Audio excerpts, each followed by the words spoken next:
sad, and there's a lot of things that can make us sad. Obviously, every single day there's things that happen. But you have to, and I don't mean this in a creepy way, you have to invest in joy. You have to say, wait a minute, what's good about life? What's good about the world? What's good about other people? You know, and I think that's really the thing. I've always had that. I've always had that kind of... Yeah, but you've talked a lot about how in the early days, you know, you go from being in a squat to being on top of the pops in an amazingly sort of quick pace of time.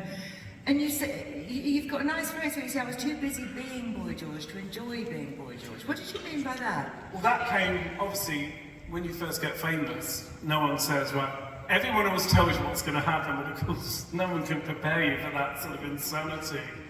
And sort of, it's more the sort of aspect of being stared at all the time, and you have to learn quite quickly to be comfortable with who you are. It took me about 50 years.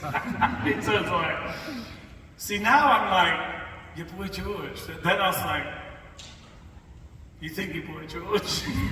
Really, you're George from Elton. Whereas now I obviously understand there's no separation. That's who I am. Obviously, the way George O'Dowd gets treated is very different to the way Boy George gets treated. You know, put your hat on, everyone's nicer. Or not.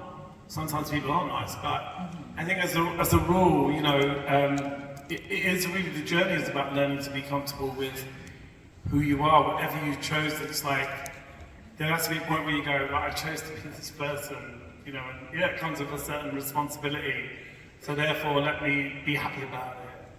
So as a rule, you know, I think that I'm much nicer now than I was. It's only because you called me rude in your interview, which is rude in itself at the time, right?